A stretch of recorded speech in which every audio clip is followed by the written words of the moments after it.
It's episode 42 of the Improv London podcast. I'm your host, Stuart Moses, and this week's guest is Zara Swanton.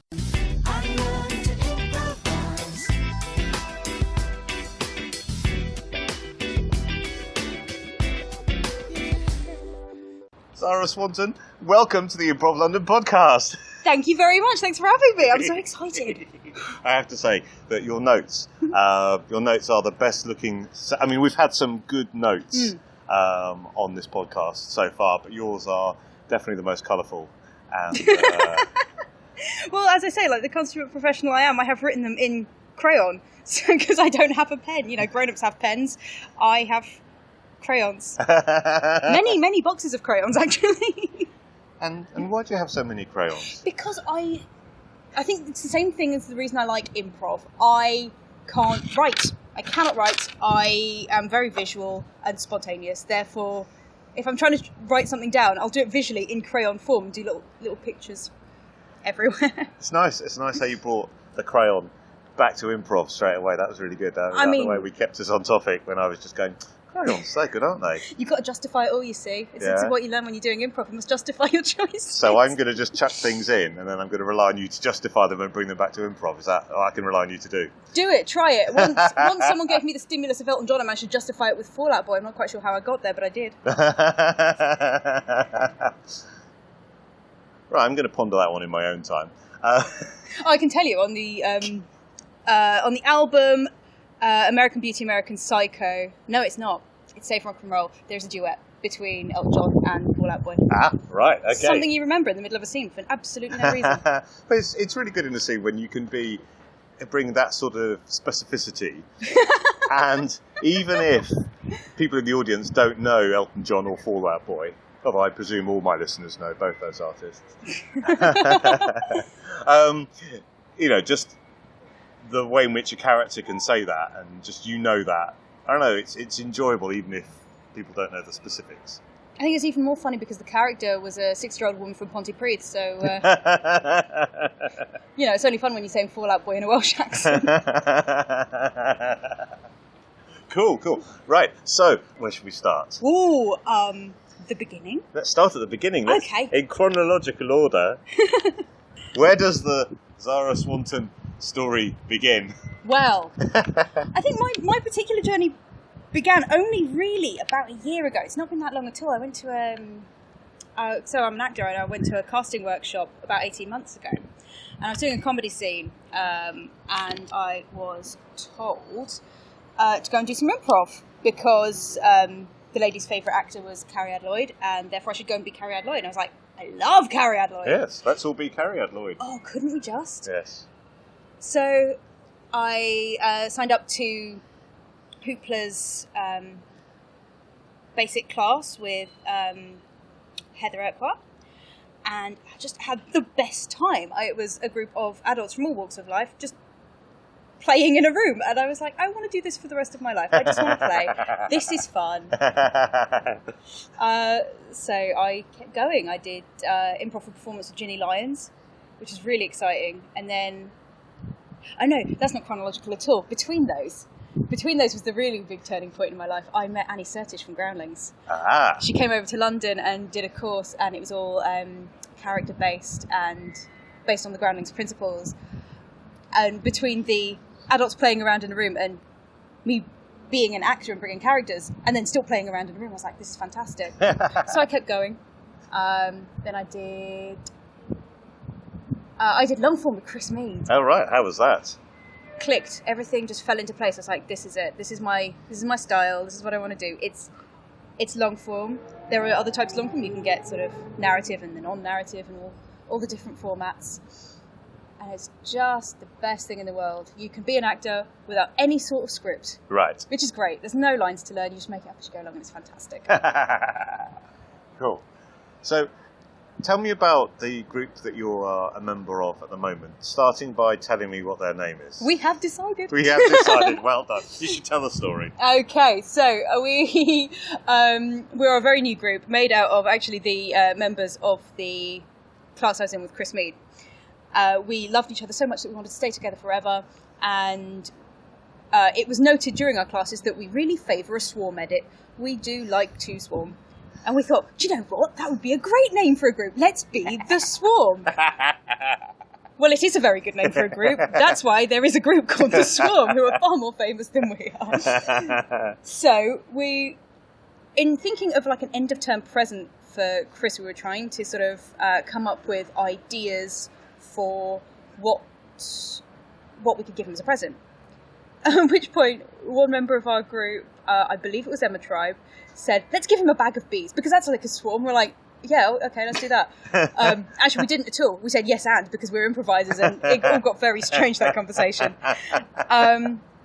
Hey, guess what? A bag of bees is a great name for an improv group. That's why there are already bee-related group names out there who are far more famous and accomplished and established than we are. After all of this, we've been through many, many decisions on names. We're a very democratic group. There have been various polls. Tell me some of the names you rejected. Oh, goodness. Hypothetically Delicious, lost out only this morning. What else have we had? Abob's Conjecture came up at one point. Not really sure how that came up. Theremin, I believe, was the suggestion for the end of term showcase. I wasn't there, sadly, and so they wanted to bring that back as a sort of nod to the class. That lost out too. We remain ABOB. We've been ABOB for many weeks, but it seemed, because we've been playing as ABOB for so many weeks, it just seemed so tied to our identity that every other name we tried to wear didn't fit. It didn't fit. We've outgrown all the names. We're ABOB, and we're ABOB to stay until someone else is called ABOB, and then we have to change again. Well, no, if anyone comes along now, you've got that name, and that's how I've always thought of your group as being called. Yeah, it works for us. It makes absolutely no sense, and I think that suits us very well. That's fine. And it's relatively easy to spell, and it's good. So, what sort of things do ABOB do? We are so very new and so very fledgling that we are just playing with every idea that you throw at us. We're all still in training, so every new idea that we find, we're like, oh, that's new and shiny, let's go and put that on stage. And either it works or it doesn't, and we play it again or we don't. And so we're still trying to find our style, but we've got an amazing coach at the moment. We're training with Keith Mulder from Jean-Claude Van Damme. Excellent. And so he's bringing in loads of new and shiny stuff for us to play with, lots of sort of UCB influence stuff, which is so different from what I've been training with the character-based things. And yeah, it's just, we get so very excited. I mean, we were playing with scene painting the other day, and we just ran with that. We've got some brilliant locations that we would like to bring into written literature in the future. Goodness, we've got some imaginations on us, we do. Are you going to take the things you've created and turn them into written things? Because that's using improv as a devising tool. I might actually. I mean, like I say, I'm a terrible writer. I really like drawing with crayons, but there were so many interesting things painted that I could see them so very vividly that I might have to like sketch them out and see what words I can attach to them one day. I mean, it's quite a fun thing that we learn with Annie Sertish actually in the Groundlings, that you improvise your characters and you find bases for characters, and then you're like, okay, so what words are these characters saying? You come up with monologues. Once you've got such a very strong foundation, you can bring those characters anywhere and make them do anything. And I actually think that this might be how I become an author as well as everything else, because I can't just do one thing. No. Why limit the gifts you give to the world? Just one area. Here is my crayon drawn gift. Enjoy. Please pin it on your fridge. Zara, age 27.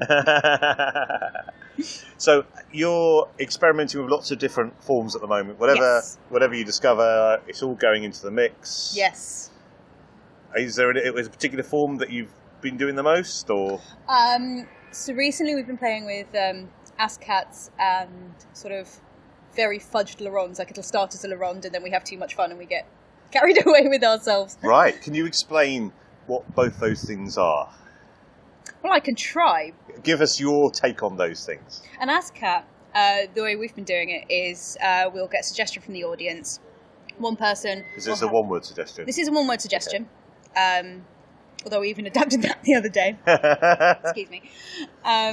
So one-word suggestion, and someone goes along, they take inspiration from this word, they come up with a monologue, and they put so much beautiful information into that monologue that we think of all the amazing scenes we can create from that. And then we create loads of amazing scenes from that. Brilliant. That sounds great. I mean, we're brilliant at it, what can I say? Of course. Then, a la ronde in theory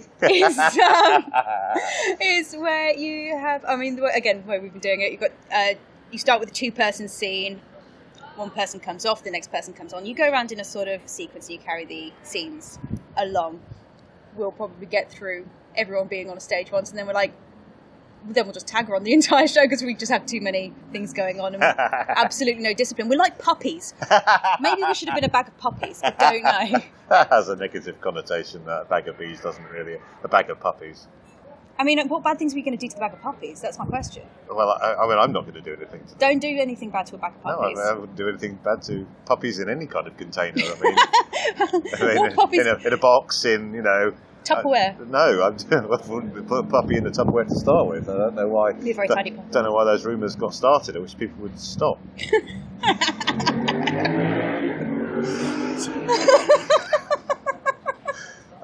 And anyway, so you've. Oh dear. So you've got the ASCAT and you've got the Ronde, yes. And you're basically So you're using those structures as a jumping off point, and then you're just having so much fun. I don't think it matters. I don't think anyone's going, well, the audience had a good time and ABOP had a good time, but I don't think they quite struck to the form. And so Well, no, perhaps they aren't. But I'm so excited. When we are learning with new people and we're learning the new forms, as I say, we get so excited to try out every new thing. And I think once we've been doing this for a while, we'll sort of get into our groove and we'll know exactly how everyone works. And just how dark we can get as a group. Yeah, that darkness, that call to darkness, that seems to be a thing. Is that a phase, or is that... I don't know. I think that's probably just us. I think that might stay quite dark. I want to say that I'm going to be the least dark of everyone, but I just don't think that's going to be true at all. Yeah. Every single one of us has a bit of a dark moment, and you can bring on the sweetest and most innocent character, but sometimes that's where it gets really dark. It's great. It is so much fun to play with. Sorry. Flashback. Weird flashback moment. We were doing a rehearsal the other day, actually, and we were scene painting a classroom. Well, then suddenly there was blood dripping off the blackboard, and I ended up playing a sort of Dolores Umbridge type character. But I was stabbing Meredith Annex's hands with a biro. No, it was an HB pencil. Excuse me, specificity at all times. Exactly, yes. Now we know exactly what it was. It makes it all the more... Well, you can picture it now, chilling. You see. And you can draw it with your crayons. Why were you stabbing her hand with a HB pencil? Oh, she was telling lies. You must not tell lies. Well, that's... I'm interested in the idea of moral absolutes, but ultimately, you can't go around stabbing people with pencils. See, at school I always favoured moral relativism, but there we are. Cool. So, you talked about finding how everyone works and their sort of groove and stuff. What do you bring to the group? What's your raison d'etre? Mine would probably be characters. I've been an actor for 5 years. It's what I've always done. I was always going to be an actor. I've always played around with accents and faces and various bits of character, and it's the justification thing again. It's trying to figure out, when you're looking at people, why they do the things they do, and it fascinates me. So that's probably what I bring to the table. So you're taking your interest in the psychology of people and observing them, and then using that as fuel for your imaginative games. It's rather than it just being imagination. There's a great thing that once you're wearing sort of the coat of character, as I've now decided it is. The coat of character. The coat of character. It's a Technicolor dream coat of character. you don't have to invent anything anymore. You don't have to imagine it and decide on what's going to happen. The character does it for you. It's nice and easy. You can sort of switch your brain off a little bit and just let it all come out. So long as you're keeping an eye on what's happening in the scene and where everyone else is on the stage and making sure you know when to edit and things like that, the character will do everything else for you. And that's a rather glorious, wonderful thing. Yeah, so it's interesting the way in which playing characters on stage encourages you to observe characters in real life. Oh, absolutely. And now I don't know sort of what came first, the chicken or the egg. I don't know whether me being an actor makes me watch people or the fact that I watch people makes me an actor, but I do find humans fascinating. Even talking to you now, like we're currently sat at the National Theatre. We're on the patio. I'm looking at, there's a gentleman over there playing with his phone. We've got a couple of people under the bridge here. There's a couple inside who I think might be having a divorce, and it's just fascinating to me. Yes, well, Stuart's looking around. He's absolutely determined to see where these couple are. I'm going to point them out in a minute, and they're dividing the assets. She's going to keep the sofa. Really? Yeah. Oh, that's cold. But he gets the car, you see. Yeah, I don't know. I mean, they're going to split the dog down the middle. Once again with the darkness. Sorry. No, it's fine. I'm nice, honest. I promise. I feel that this might be the catchphrase of a Bob. We're nice, but really also very dark. It's like darkness in sort of gingham petticoats. Yeah, the most terrifying type of darkness. No, it's true. The heart of darkness has pigtails. If you're observing people closely outside of improv, yes, and you're interested in how they work, I mean, how do you extrapolate from your observation? I mean, a lot that you make up. Okay. Because it's fun, because we're improvisers. But you can tell a lot from someone's body language. You can see what's going through their head, and it's the same when you're building character. You can, when you've adopted a body language, you can tell what the character is thinking from that. So, for instance, Stuart's really enjoying crossing his arms. I'm just trying out a few different things, you know. Very, very, very defensive. I'm finding it difficult to talk to you now. I don't know what to do. I'm uncomfortable and intimidated. And I don't wish to make you feel uncomfortable and intimidated. None of those things are true. I remember once I was sat on a tube and I was observing someone because they were observing someone who was sat 3 seats away from me. So I looked at them. And they were observing someone who was 3 seats away from the person that I'd been observing originally. That's strange. All the way down. Well, we all got off the tube at the same stop. We were walking down, and it turns out we were, every single one of us, turning up to the same audition. Really? Wow. It's just an actor thing, clearly, but everyone is staring, watching everyone else, because humans are just endlessly fascinating. And that's why I want to be as many of them as possible. At once, probably. So you mentioned couple of ways into character. One was accents. Yes. How does one get good at accents? By doing them. Okay. So when I was hoping there was going to be something a bit easier than that. No, I mean there probably is. There are some fantastic books out there. If you ever bother to read them, but generally what I do is I buy them and I put them on the shelf and just gain the knowledge by osmosis as you walk past. Yes, absolutely. So when I was studying in America quite recently, I was doing the basic course at the Groundlings over in LA with Sean Hogan for 5 weeks. And I found that maybe only 3 out of however many characters I did over those 5 weeks were British. None of them from the same region, and every single other one was American. Because when you're around the accent so much, you just click in. And the other thing is when you're improvising, what you want to do is try and give as many gifts as possible, but not put any stumbling blocks in the way. And I was so terrified that I was going to go on, be English, and they were going to immediately try and be British, and that would be it. Right, yes. But the other thing I said to them, because no one seemed to mind that I had some accents that were really great. I'm not wholly terrible, but there were some that did not hit any mark whatsoever. And no one minded, they all laughed, it was great. And people were saying to me, they're like, I don't want to do British, you'll hate me. I don't want to do English, you'll hate me. And I'm like, no! Do it.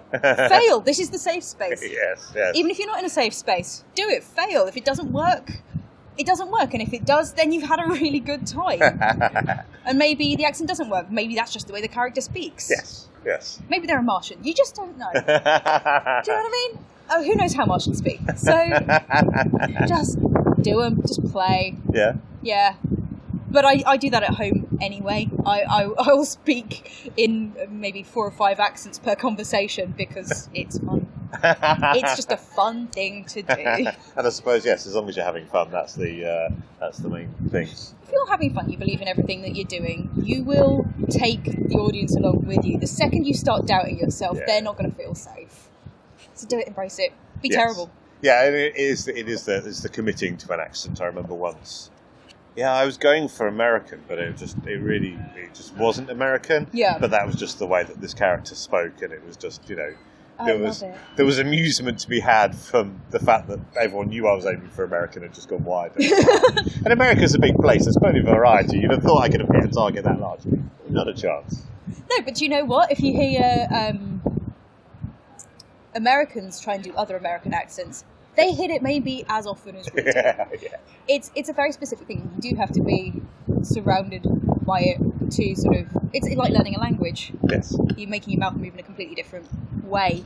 I don't think I could hit the American accent nearly as many times as I did over there here. Right, yes, because you're surrounded by it all the time. And Absolutely.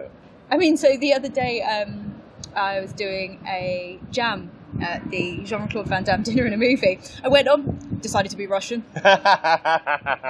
Sounded like the Meerkat adverts. Aren't they supposed to be Russian meerkats? I imagine so, but I don't think either of the actors are Russian. No, that is true. I did not get any sort of genuine, authentic Russian accent in there, darling, and for that I must be flogged by Sir Laurence Olivier himself.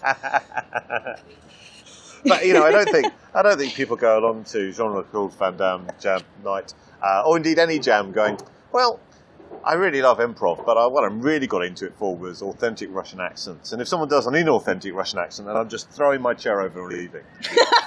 I mean, Oh, but what a great gift that would be. If you were doing something and someone actually got up, threw a chair and left, can you imagine just the justifications you could come up with on the spot for that? That would be a beautiful thing. So long as no one got hurt. Yes. Actually, when I was at the Groundlings, there was one of my classmates got very exuberant in a scene and did chuck a chair towards me. I was really terrified. I was in the front row of the because you sit in a sort of audience when you're doing those classes. Yeah. I was there shrunk back because I was so scared this chair was going to hit me. God, yes, It's commitment. Yes, it is commitment.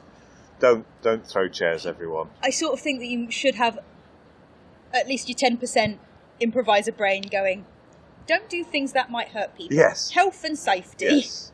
The Improv London podcast is very much against the throwing of real chairs. And puppies. And puppies. And don't throw puppies. Yes, no, definitely don't throw puppies. I mean, throwing imaginary chairs is all right. Throwing imaginary puppies is... I'm also against that. Just want to get that clear. So I'm just imagining spacework chairs being thrown now, and if an audience member threw a spacework chair, would we be able to know what it was? Oh, I suppose we'd just justify whatever the spacework was. I'd certainly duck. So, and you mentioned the other way of getting into character was face work. Oh, it's a way I way you do, yes. There are so many ways you can get into character. I really like moving my face around. I think as a child I imagined myself as sort of young female Jim Carrey, so I wanted to see how malleable my face was. I'm, as a child, and definitely not now I'm a grown-up, endlessly fascinated by gurning. It's amazing just how they can make their faces move in those ways. So I do sit in front of the mirror and pull my face in various different directions just to see what it will do and what that inspires. Wow. So yeah. Well, we should perhaps explain what gurning is for people that don't know. How does one explain where you're demonstrating it? I'm really trying. It's sort of putting her face and sticking your lips out, and it's kind of trying to insert. I'm trying to even figure out which lip it is. As far as I can remember, it's like the bottom lip into the top lip. I don't know. Please Google gurning right now. Gurning. It's just a treat. It will make your night great. You can probably even do that if you're at work. I think that's safe for work. It's a legitimate use of company time. Well, I didn't say that, but you're not going to get in trouble for. So you sit in front of the mirror and then move your face around. I do that. Yeah. Okay. I want to try and expand on that in some way. There's no explanation for that. I stand in front of the mirror and I pull faces at myself because brings you pleasure. Grown up. But being an actor and improviser, that's the perfect. I'm just preparing. I mean, I'm pretty sure Stanislavski had a chapter about gurning in one of his books. I'm pretty sure that's there. Do you know, I believe in An Actor Prepares, there is, next to the cat exercise, a great description on why the gurners are the ultimate in acting technique and why you should learn from gurning and from Jim Carrey. Yes. Stanislavski was a great fan of Jim Carrey's. Well, I mean, in his early movies, certainly. I think we all lost patience a little bit. Sorry, Jim, if you're listening. So, yes. He's going to write his angry letters. Well, I mean, even...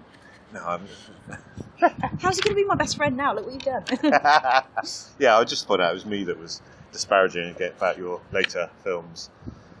What's he been... No, I'm not going to... I feel like... Yeah, what's he been in that's been good recently? Because it doesn't matter. I can't answer that question, I'm afraid. We're drawing on a knowledge I just don't have. So, you mentioned you spent 5 weeks in Los Angeles. I did. I only got back a couple of weeks ago. Right. And you were studying with Sean Hogan, who is a former Groundlings member. Right. And he teaches for the Groundlings. I did the basic course there. What was it about LA that made you think, hey, I want to go there, apart from being an actor? I'm thinking this is probably... Do you know what? Hadn't really given it a second thought until Annie came over. So Annie Sertis, who is a current Groundlings main company member, came over and she taught us sort of improv with performance last September, I think it was. She came over again in April. I just had the most wonderful time. But at the end of the very first course, she sort of said, by the way, guys, I've basically been auditioning you this entire time. We were like, what? So she invited some of us to go over and take the basic course. Oh, cool. And it took me a long time of saving to get over there. I ended up having to move house in February to like halve my rent. I'm not in London anymore. Oh. I live in like a little village somewhere in Bedfordshire where my rent is much, much cheaper. And everything I used to spend on rent in London was my LA fund. So wow. I managed to get myself over there for 5 weeks. That's dedication. Now I've got to do it all again because I passed the basic course and I've been invited to do intermediate, which is brilliant. amazing. That's I'm so great. excited. But, broke. So I have to start all over again. Yes. While also figuring out how to buy a car because I live in Bedfordshire and there is no transport. There's a train. Well, that's Sometimes. That's the start. So, what was the kind of the approach that Sean or the Groundlings? What's their kind of? How do they fit into the improv world? Very, very character based. You're already good at that. You don't need to go to LA to study that. Oh, I absolutely do. This is a whole different ballgame from what I've studied. It's completely new and it's wonderful and thrilling. You get a sort of a list of all the high percentage and low percentage choices, do's or don'ts, if you will, but not that extreme. And with this framework in place, you go and you are character. The first thing you go on with is character. You do space work that will inform your scene, and you have an emotional choice. And from there, you play. It's very, very grounded. It's very organic. You just yes and the choices after that, and if this is true, what else is true, and you build it from there. So that's where I've got to with my learning of it. They've got amazing shows over there, like the Crazy Uncle Joe show, which is their long form show, and it's super, super, super quick. It's maybe they'll start with 3 scenes, and then they all just go in. You maybe get a line or 2 out, then they'll clap. They'll come in and justify that with a new scene and a new scene, and a new scene, and it's so fast. And I really would like to learn how to do that. I want my brain to work that quickly. It's just phenomenal, some of the things that they come up with. It's incredible. There's another show called the Cookin With Gas show, which is a short form show. And they've got more time to sit into it and play with it. And you get more out of the scenes as an audience member. But their brains are working just as quickly. They've just got more time to explore each and every facet of it. But for me, I was so engaged with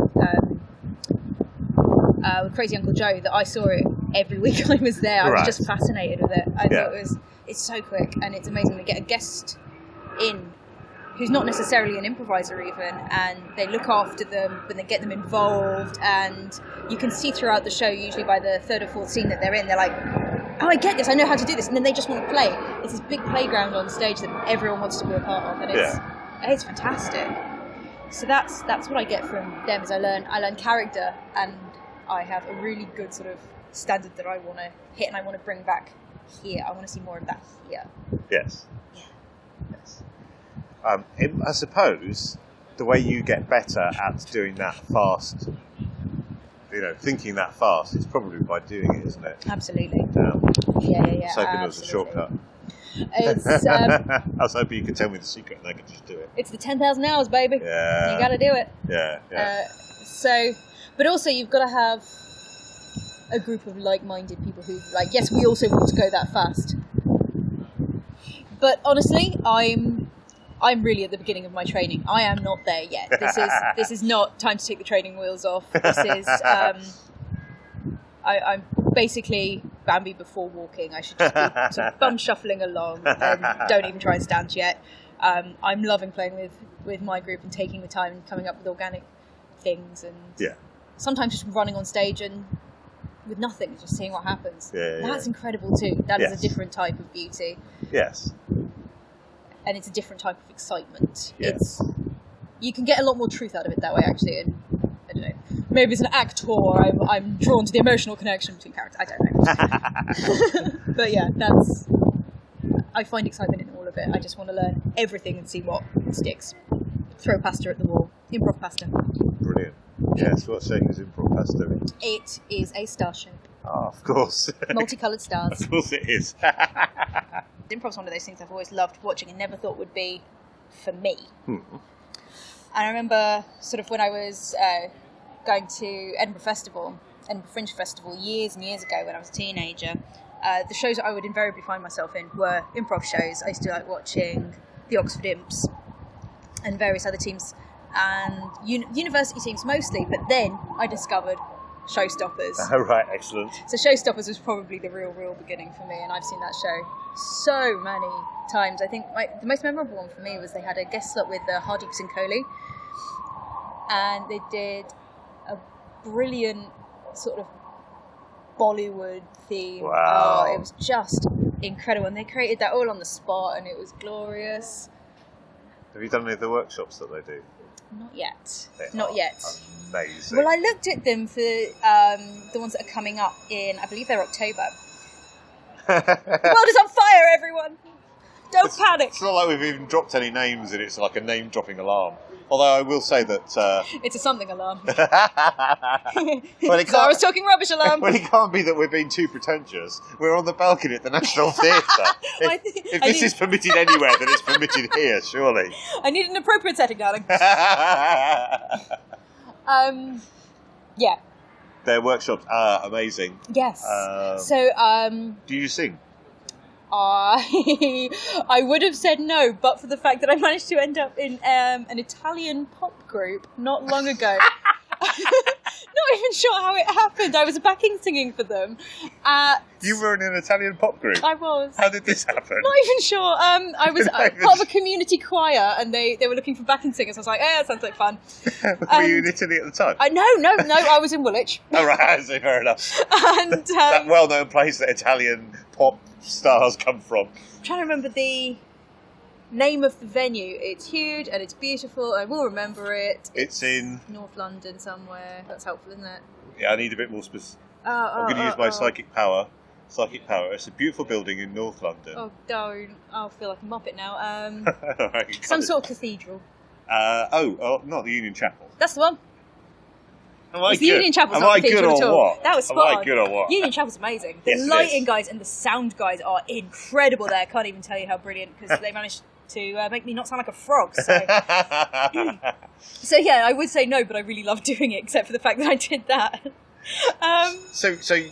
You were. So what was the name of the Italian pop group? It's an Italian singer called Joelle. Right. She is phenomenal. The woman is a powerhouse. She's got the most amazing voice, and she did this gig while 8 months pregnant. Wow. So there was simultaneous amounts of singing and then like making sure she was all right. Like she wasn't about to give birth or anything. Golly. That's one way to end the show. And the band were incredible, just the most amazing group of musicians I've ever met. And me and my sister. My sister is a professional singer, by the way. Right, okay, great. And thank goodness I got her involved because she was teaching me all the harmonies basically up until the night. Well, she kept changing them, but she was teaching me them, so that was a helpful bit. So you're going to do this through the community choir of which you remember? Yes. Oh, right. Yes. Cool. Oh, we did fabulous stuff with that community choir. We sang on the pitch at the England-New Zealand Rugby League game last year. Oh, wow. Like at Queen Elizabeth Stadium. I was like, this is amazing. You have quite a lot of singing and performing singing experience for someone who Doesn't sing. I know. I don't know how it happens. You know, I can't stop. I have to do everything. It's the improviser's thing. Yes, and Yes. Can you do this? Yes, absolutely. Exactly. Have you got 15 hours in a day? Yes, absolutely. I have found myself slightly at work when people say, have you done this? I go, yes. Is it true? No. Yes. I really haven't done it. But then I'll generally go and do it. And it's worked out fine so far. If I'm not sure whether I've done it, I'll just go, yes. And then I probably have, I don't know. But if I say no, and I have done it, I don't get any credit. So That's true. That is a very, very, very good point. Don't take career advice from me. So I'm booked on to do the Hoopla musical course, which I believe you've just done. Oh, I've just done that. That is Yeah. amazing. I'm so yes, excited. Yes. So I figured I'd do that and have some Yes. musical experience behind me before I start doing Showstoppers workshops. Yeah, actually, that's where we went. Yeah, We yeah. came full circle. Yeah, So no, glad. I think actually that's a sensible idea because I love the Hoopla improvised musical course. But yes, it's probably better to do that before you do Showstoppers 1 because Showstoppers, it's at a very high level. Yes. And I've just done a couple of singing and genre ones, which were amazing. But it was wow. like, we said, okay, Rodgers and Hammerstein, what are the defining features of that? And we'd have a discussion of that. And then it's like, right, go! You have to have that knowledge. So yeah, I definitely have to reacquaint myself with all forms of musical styles and then try and figure out how to get something Hamilton in there. Yes. But yeah, it's. I was talking about Hamilton with Ruth Bratt I'm such a big fangirl. in last week's episode, which came Oh, out. I can't even... She's great. She was really good. And this is the other thing. If I ever did a Showstoppers, I'd have to really, really be calm because I'm such a big fangirl. Like I think if I ever met Dylan Emery, I'd just fall down. Don't know how I do it. They are incredibly amazing, talented people. That just make me want to do. Yes, this. they are, and their workshops are absolutely amazing. Wow. But also, the Maria Peters and Phil Lunn. Are they the ones that are running your improvised musical course?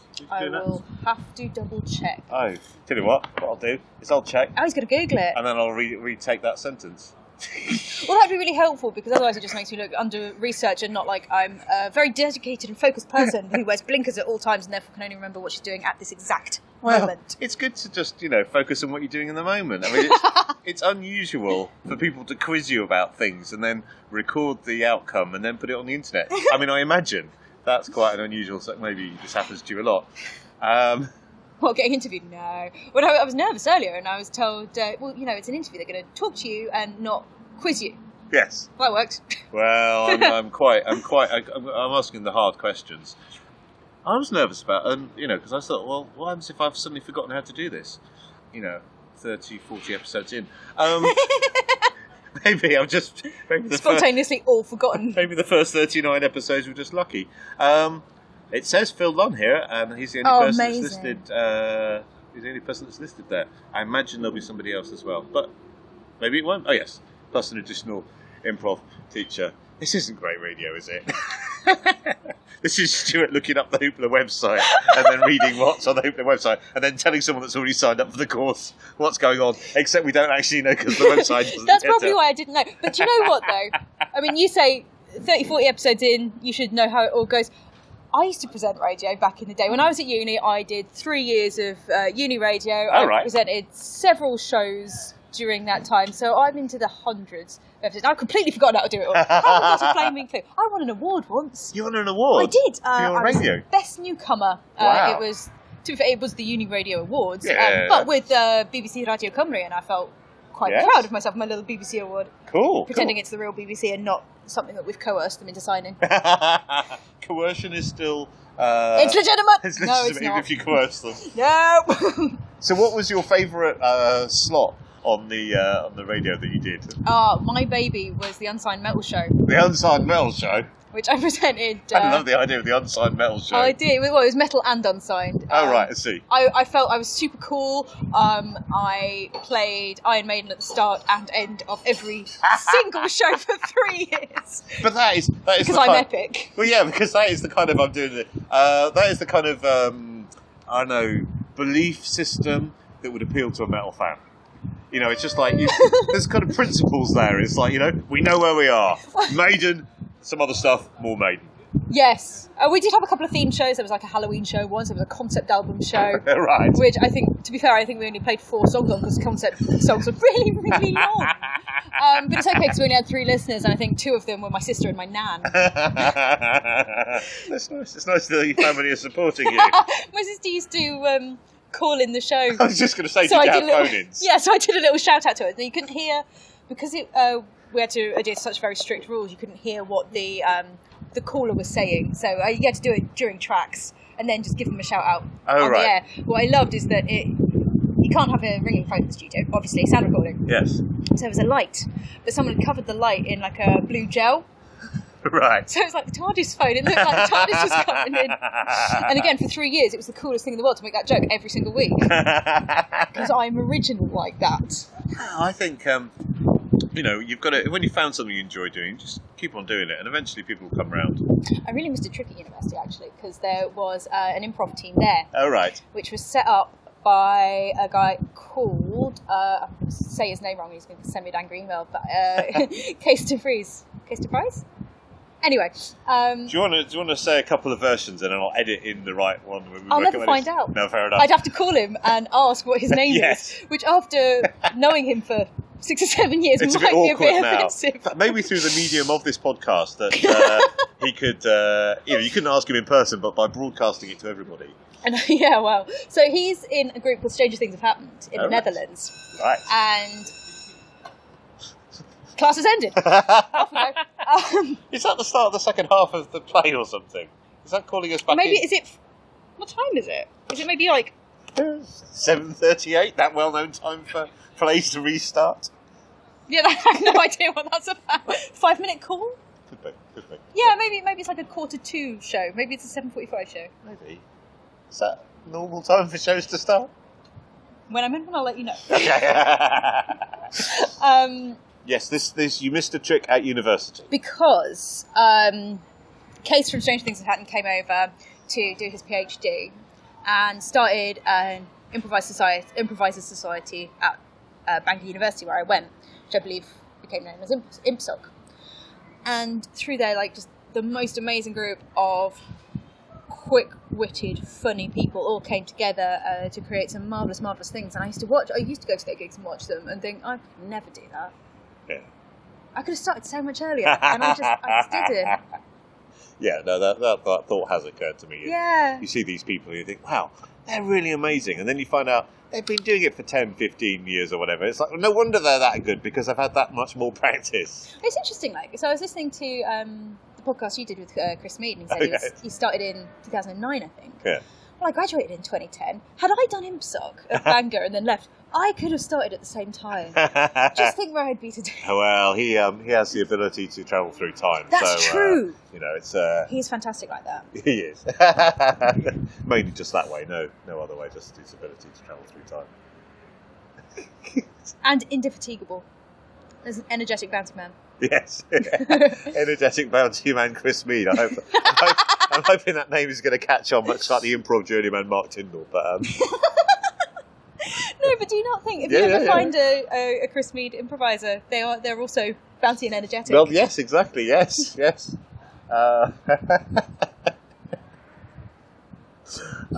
Yes, Chris Mead. Well done. don't know what I'm talking about anymore. I think what I'm trying to do here is I'm so aware that I know nothing about improvisation at all that I'm thinking, if I can just keep making Stuart laugh, then I won't have to answer any more questions. No, well, fair enough. I'm new. I'm so shiny new. No, I have a good. world to explore. It's good. I like your enthusiasm. That's a good thing. We need enthusiastic people because it's awful when people hate life. Yeah, that's sad. Well, yeah. I mean, when they hate improv as well. There are improvisers that hate improv? Sometimes. What have they got to live for? I don't understand. That makes me so sad. Well, you can have too much of a good thing. All right, we know what I'm thinking of. And I sort of don't really want to share this, but now I don't want to share it. I'm going to share it. You have to. Much as I love the Hoopla launch pads. Yeah. And I think they're brilliant. Yeah. I think they're a really good idea. Sometimes, towards the end, I start to hate everything. Starting with improv and then everything. And then I realise it's probably time to go home. Do you think it's just seeing too many improvisers at once? I think... You see, there's part of me that really loves it, and I love getting a 10-15 minute sample of every group, and then I just think my head gets too full and I can't take any more in. That is basically a catchphrase of mine. My head is too full. That's what most of my cartoons and my crayons and my purple sparkly notebook are about. The fact that my head just gets too full. I use this notebook as like a pensive. Oh, right, yeah. It's taking the images out of my head, putting them on paper, and then they don't have to be there anymore. Yes. And I quite like improv because it gets me out of my head entirely, but... I probably don't absorb myself in it the same way. And not being in London, I do have about 50 miles worth of improv space, so I have to choose to be a participant in it now. Yes. No, I think it's great. I mean, it's almost an embarrassment of riches in that I'm really glad that there is so much to do, and you could, do a workshop or attend a show or anything every night. So I'm happy about that. I think that's a good thing. I don't know. I find that sometimes I need to have a balance, and I need to sometimes refuel myself so I'm getting things that aren't improv. Would it help you if there was maybe like a variety night? So if you had like sketches in between the improv or songs, I don't know. Yeah. Poetry sounds Haiku. Nice. Haiku, they're short. We were so delighted with our choice of ABOB today that there were many spontaneous poem and haiku. Wow. That sounds cool. We've got some very talented people in ABOB. So I just sent a list of emoticons going, yay, celebration. Here's a balloon. Had it been hanging over you, the fact that you wouldn't know what your group was called? Or did you really know what the group was called? Perhaps we did. Perhaps we did already know. I think we learned a lot about each other. We're an overly democratic group. Really? We're very, very fair and balanced and humane people who want everyone to be heard, to the point where we talk ourselves around in yes, it's hard to get anything done circles. If you do that. It's hard to get anything actually decided and done. It's decided. We're ABOB, yes, and we have an identity, and we're fab. And I love it. I had to just bring the attention back to me there, because otherwise I was going to start interviewing you, which is what my natural pattern is. You've got experience of this, you see. Well, see, the very first people I interviewed, I was in Edinburgh. I thought perhaps, even though I was definitely going to be an actor, I was never going to be an actor. I was never going to make it as an actor. I needed to do a proper, sensible human job. So I was going to try and work in media. Right. So I went to the Edinburgh Television Festival, and I was doing loads of masterclasses and learning how to do it, and found myself presenting because, that's the most grown-up you can get to acting without being an actor. And so my very first interview was with four puffs and a piano. Oh, right, yeah, I remember. While they were still playing on Jonathan Ross' show. Yes. Thank you for contextualising them. Yes. Because I couldn't remember where I knew them from, but I yes, didn't remember. Yes, it was Jonathan Ross. Yes. And so I was sat on the sofa in their flat. All right. Interviewing them, but I was sat in the middle of all of them, so I was like surrounded by them. They were again, super quick, funny men, and they were just kind of joke, all sides of me. I was like, there I am, maybe 19, 20, going, oh, lots of things are happening around me. Try and get a question in. That footage actually exists somewhere. So what was that broadcast on then? It wasn't broadcast. It was a workshop with MTV. Oh, right. That was taught by Laura Whitmore. Wow. Yeah. So is this when MTV was showing music videos still, or had they stopped by this point?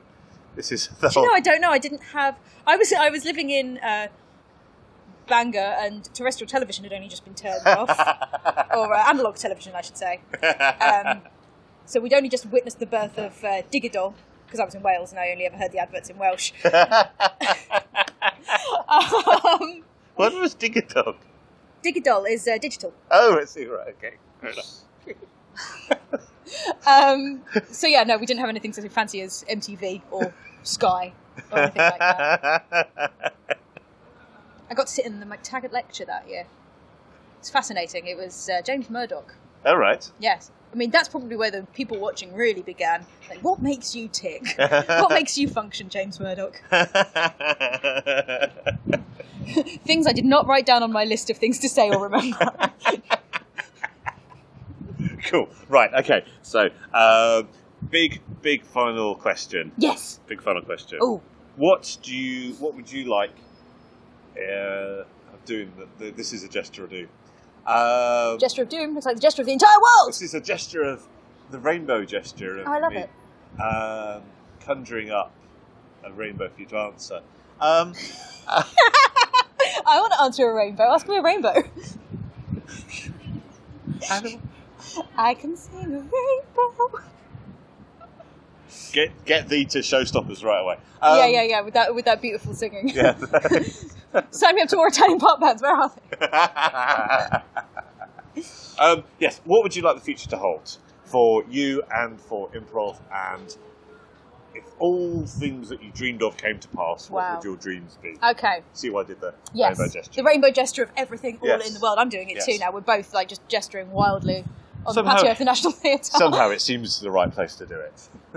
No one's looking at us askance, although that's possibly because we're the only people here.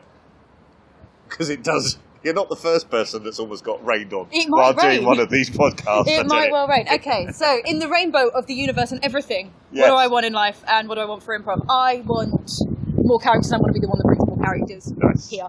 I would like, general goal in life is just to be playing all the time for money, essentially. I would like just my entire world to be improv and acting and messing around with singing, and you never know, maybe I'll sell a crayon drawing one day when I'm really famous and there are sad people who want to collect stuff I've done. I don't know. Also, secretly, I would really love to be on Neighbours. That's a secret. No way, because I tell everyone! Taya McLeod, if you're listening, you really need to cast me. I'm great. Yeah, I even know the casting director on Neighbours. No, that's good, it's good. So, why Neighbours? Why Neighbours and not Home and Away, for example? I've been watching Neighbours pretty much since the day of my birth.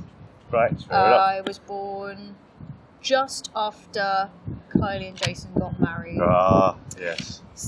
In But real before life. Bouncer's Dream. Yes. Which I have actually now seen. 30th anniversary had some great, flashbacky moments. Home and Away does have the superior soundtrack. It's true, they've got a better theme tune. Yes. So what I used to do back when it was on BBC was you'd watch Neighbours and then the start of Home and Away and then turn it off immediately. Oh, hardcore. I always preferred Neighbours. Out of the two, I always preferred Neighbours. And there was a point at which I was watching it both when it was shown at 1 o'clock or whatever time it was in the afternoon, and then at the 5:30 showing. And I did slightly question my life choices at that point. So when I was at university and there was the change from terrestrial to digital. No, it was before that. It was when Neighbours moved from Channel 1 to Channel 5. Well, we didn't get Channel 5 in Bangor at the time. Oh, no. No. So I was terrified that I was going to lose it for 6 months. I was there sort of finding alternative ways of watching it, and then found a massive archive of 90s stuff. So I've got to catch up on the whole Libby and Drew thing all over again. That was fabulous. As an adult, I've sort of arranged my working life around Neighbours, or my home life around Neighbours. I made sure I had a box that would record Neighbours for when I was working in the city, and now I don't anymore. I was supply teaching for a bit, so that I would get home in time for Neighbours. I now work from home, so lunchtime is Neighbours. Living the dream. I can't even tell you of all the real world lives I could be living if I'm not going to be an actor full time. This is the one. It's brilliant. I sit in my study, I type away on my computer, I watch Neighbours, type away symbol. It's great. Brilliant. There's nothing you can say. Like, oh, great. That was a big finish. that was a kind of big finish that I'm normally trying to steer people towards, and it was just, you're living the dream. I am living the dream. Thank you very much. Thank you for having me So and much. for talking nonsense with me for an hour. That was really good. I made this. That's improv!